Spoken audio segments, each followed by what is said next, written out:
Hey, my mates.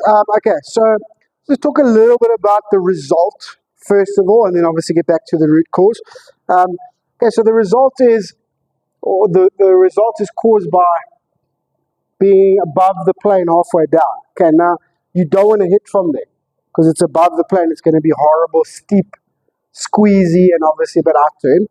Okay, so from there you're adding back tilt late. Okay, to get on plane, to get on line, to get that angle of attack where you naturally want it. All right.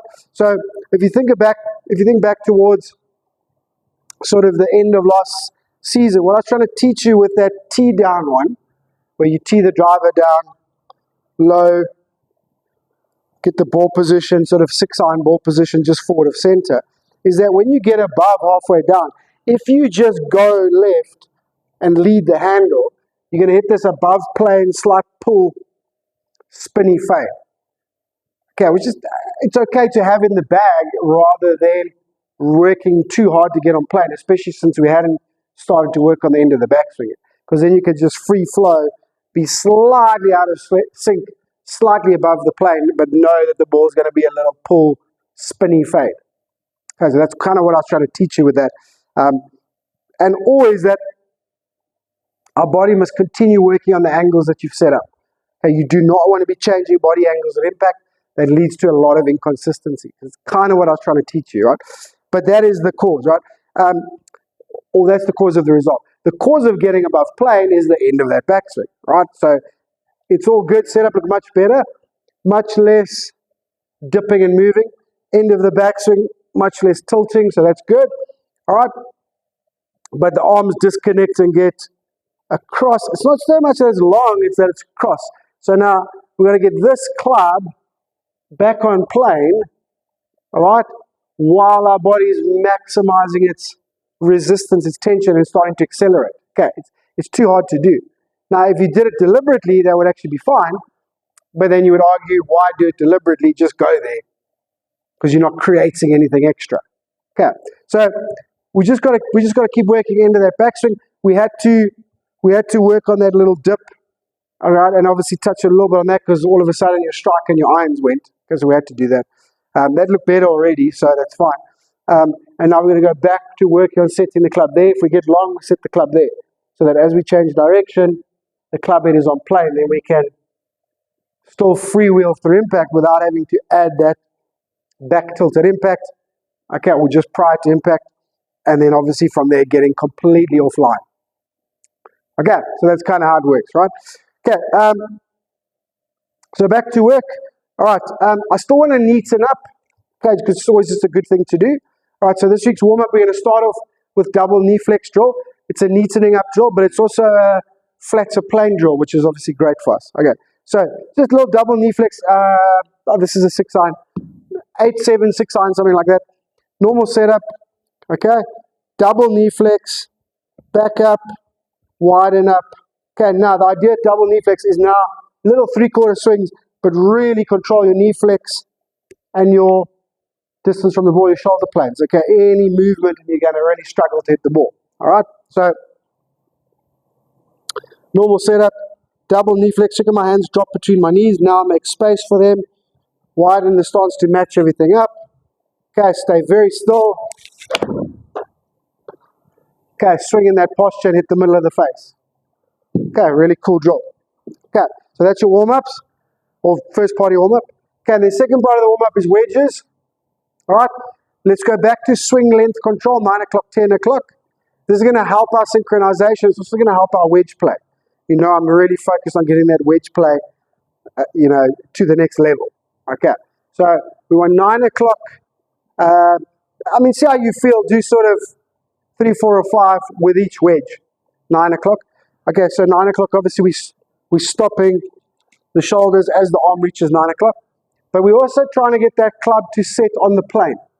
That's really the focus. Okay, so 9 o'clock, okay, but not setting there, setting on the plane. Okay, so 9 o'clock on the plane. All right, and then through to 3 o'clock. Okay. It's going to feel weird and deliberate at first. Might get a little bit out of sync at first, don't worry. Okay, and then move on to 10 o'clock. Again, do 3, 4, or 5 with each of the wedges if you can. Right. Same feel with the 10 o'clock. Set it on plane. Okay. 10 o'clock, set it on plane.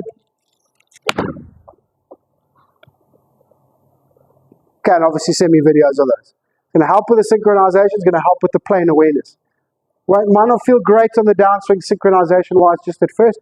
Doesn't matter. That's absolutely fine. Okay, we're going to learn what that slot is.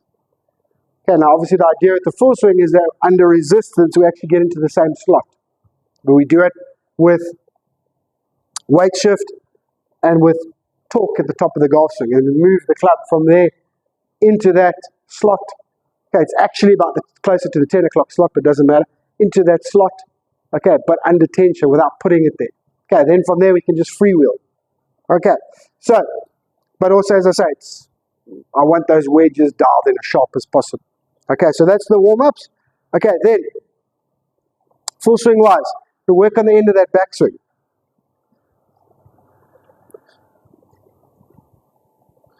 Okay, so first drill, so end of the backswing, what do we want? Okay, we want it to not disconnect too much. Okay, and most importantly, we want it to not get off line. We want to set that club on plane. Okay, so there's not a lot of work to do. Above, parallel above the plane, but on plane. Okay, that's what we're trying to do. Right, so we're going to go with glove under the right elbow. Okay, you can work through your irons like that. Okay, and what we're trying to do is stop that elbow from disconnecting too much and externally rotating, sorry.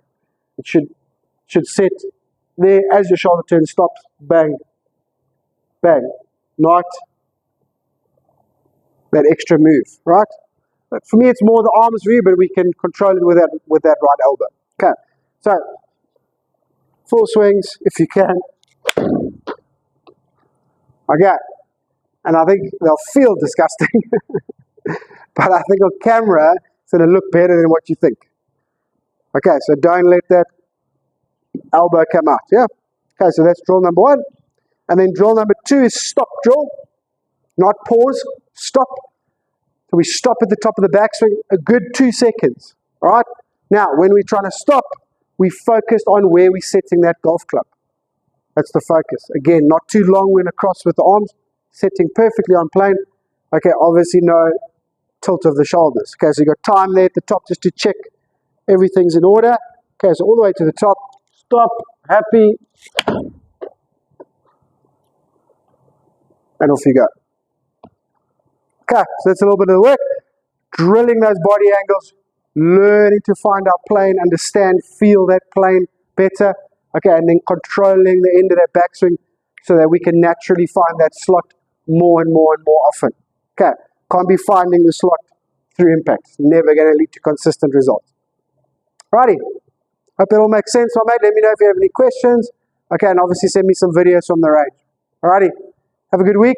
Talk to you later.